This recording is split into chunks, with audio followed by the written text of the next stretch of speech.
Well, it's that time of year again. As the southern states of Australia start to get cold with winter setting in, supercars are headed north for a couple of rounds in the sunshine, kicking off this weekend with some racing in Darwin in the Northern Territory, and I'm here to bring you everything you need to know before round 5 of the 2023 Supercars Championship. The battleground this weekend is the famous Hidden Valley Raceway, a 2.9 kilometre long track with 14 turns in an anti-clockwise direction. I'd put the risk rating around this place at medium, and the lap kicks off with that famous long run into the first corner, a left-hander hairpin that has seen plenty of opening lap chaos over the years.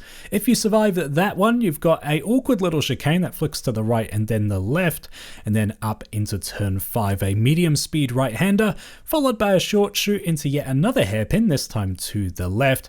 And then the back half of the track is a nice technical one with flicks to the right, flicks to the left, before the supercars align themselves up once again for that long run down the main straight. If you're watching supercars around here for the very first time, I would say there are 4 main spots to watch. The first one is turn 1, not only because it does generate that opening lap chaos, but because it's one of the key overtaking locations on this track. It's got a really high entry speed. We often see cars chasing each other down the main straight to the opening corner, and it's a massive braking zone that generates a lot of action. Turn 5 is my next spot to watch. It's another overtaking location, but a really awkward one. We often see lots of clashes in this section of the racetrack, with the attacking drivers having to be really committed to make a move stick, and we sometimes see a bit of overcommitment as they try to pull off a move here. Turn 6 is another one to keep your eye on. It's a really slow left-hander hairpin that often sees the pack really bunch up, especially on that lap 1 and safety car restarts.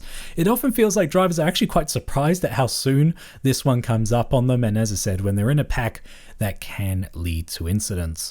And speaking of incidents, turn 11 is my last spot to watch. It's got a really high entry speed with not that much runoff, and we often see a lot of crashes here actually in qualifying out of all things, so definitely one to keep an eye on when they're hot lapping. So what happened last time supercars were in Darwin back in 2022? Well, it was a weekend full of action actually. We had some really good racing.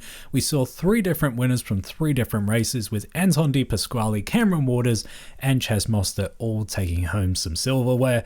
We saw great battles in all 3 races right and down the field, including for the leading pack. But unfortunately, we did see a big smash here last year as well, with James Courtney coming across the runoff and collecting pie on the exit of turn 6, doing lots of damage to both of those cars. The final race of the weekend though saw a strategic masterclass from Chaz Mostert to take the win on very old tyres with a charging pack behind him. If the racing this year is anywhere near as good as it was in 2022, I for one will be leaving this weekend very happy. So what does the weekend look like this year? Well, we've got practice 1 and 2 for supercars taking place on the Friday. Saturday, we'll see a 3-part qualifying for the first race of the weekend that will take place later that day. And then Sunday, we'll see the return of the more traditional qualifying sessions for races 2 and 3, obviously with those also taking place that afternoon to round out the weekend. As for the weather, it's exactly what the doctor ordered. We've got partly cloudy skies and 32 degrees on Friday, partly cloudy and 32 on Saturday, and no prizes for guessing what comes next. Partly cloudy and 32 degrees on Sunday as well. Darwin delivering the goods. Alright, let's get caught up with some of the key headlines since the last race down in Tasmania. The big gap between rounds actually makes this segment of the show a little bit tricky to pull off. So much happens between each of the races, and we will discuss that as part of this new segment. Firstly, Perth has been signed for another 2 years. That's music to my ears as a Western Australian follower of the sport. Supercars is also targeting an increase apparently to 15 rounds for the 2024 calendar, which will solve that big gap problem I just discussed. Some test days have also taken place for all the supercars teams since the last event. However, a lot of the southern-based teams encountered a rainout, meaning they really didn't get that much track running. However, the Queensland-based teams like Red Bull and DJR did get a nice day of testing in. Simona Di Silvestro will also be at the track at Darwin, not doing any on-track action, just sort of there as a bit of a PR exercise as far as I can tell, but it does seem to suggest that she's keen on returning to the championship, most likely with an Enduro co-drive in the future. Because the new Gen 3 machines continue to be refined from round to round, we once again have Gen 3 Watch Watch, where I cover the key headlines about the cars themselves since the last round in Tassie. The first one of which is Ford, and specifically Mark Rushbrook, calling for a lot more data transparency when it comes to the parity of the two vehicles, the Camaro and the Mustang. Just wanted to see a bit more of the raw data himself so their teams can analyze it and make a judgment call on if they're happy with how things currently are. He made a almost thinly veiled threat that a lot of media outlets really sort of read into about Ford's future in the championship if they don't start seeing some more performance from their cars. But as of today, he sounds a little bit more positive, seems like he's happy with some steps in the right direction. So fingers crossed. As I always keep saying, that these parity arguments can at least die down. I don't think they'll ever go away in supercars, but they're certainly louder than I would personally want them to be at the moment. On that topic, we do have suggestions that the Fords will continue to experiment with engine maps this weekend in Darwin. And finally, more of a comments from me than anything that's being in the headlines, but I'm really curious to see if we see more of those Tassie technical gremlins. I think Tassie was the biggest round so far this year that we've seen issues with the cars. Obviously nothing as major as the fires in Melbourne, but we saw lots of little to moderate problems up and down the field. So curious to see if the cars continue to be a bit tortured this weekend. Before we get into my predictions, let's cover off some other notes. This is of course Supercars' annual Indigenous Round, which sees the cars painted up in really unique Indigenous liveries.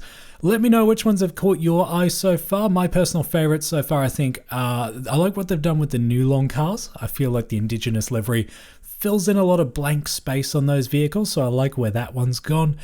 I also really like Scott Pye's Hino Camaro. That looks really good in the Indigenous livery, but my absolute favorite is James Courtney's Snowy River Caravans Mustang. I think that thing looks really clean in its Indigenous livery. Another cool thing about this event is the fact that it's also home to the Nitro Up North event, drag racing that takes place on the Friday and Saturday night, featuring Top Door Slammer and of course Top Fuel among many other categories. If you have not experienced drag racing and you're in the Darwin area this weekend, I cannot encourage you enough to go and check out Top Fuel. It will change your life. I'm a big fan of that motorsport. And finally, the Australian Superbike Championship is also on the support bill, obviously racing on the circular track, not in a straight line, but it's really good to see plenty of variety on the support schedule this weekend. We'll start wrapping this preview up with some predictions, of course starting with my own. These are just a bit of fun, don't take these too seriously, but my first prediction is that Ford will get their first on-track win of the year. Obviously, Cam Waters got the victory at the opening race in Newcastle, but it was after a disqualification for the leaders. So I'm really keen, even as a GM fan, for the sake of competition, I want to see Ford cross the line first for the first time this year, and hopefully that will happen in Darwin.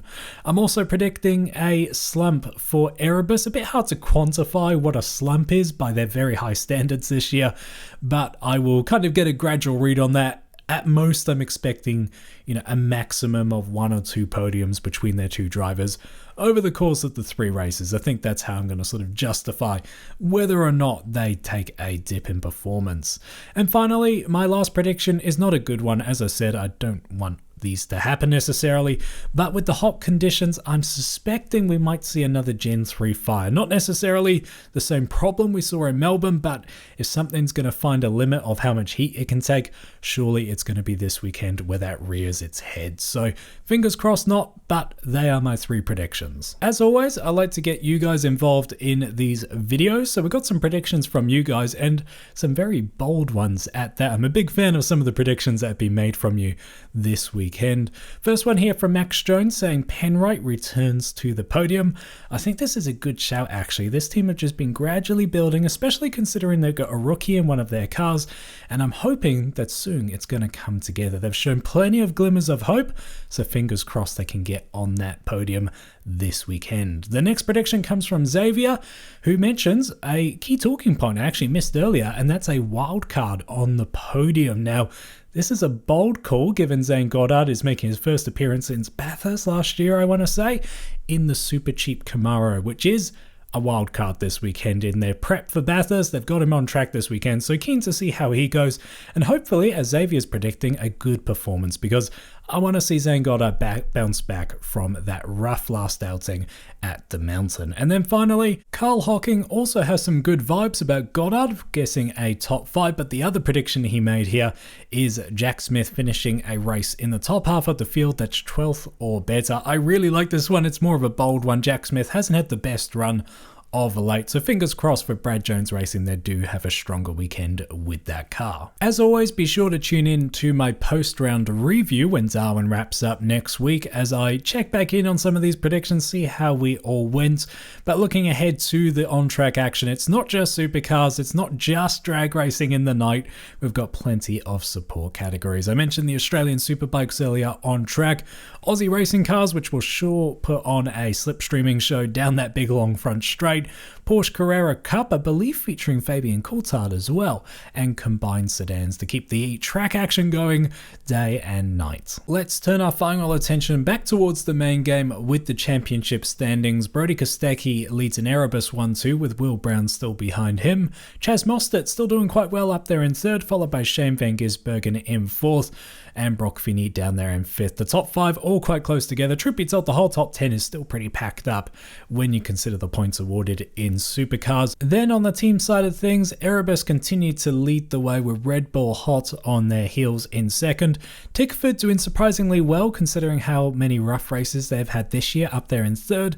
Walkinshaw and Andretti United up there in fourth, and Brad Jones Racing in fifth. Those guys are a bit like Tickford for me. I'm surprised to see them so far up, but glad their championship battle on the team's front at least is going relatively strongly. But we will revisit. I wonder what the championship's going to look like leaving the top end this weekend. Really excited for Darwin. It's one of my personal favorite rounds of the year. And if you're keen for more supercars content, be sure to check out my recent video exploring the rumored return of Supercars to Canberra. The track has been leaked in recent months, so I took a little look around the proposed circuit. But until then, treat people like your trackside. Thank you very much for checking this one out. Be sure to subscribe if you want to see my Darwin review, and I will see you in the next one.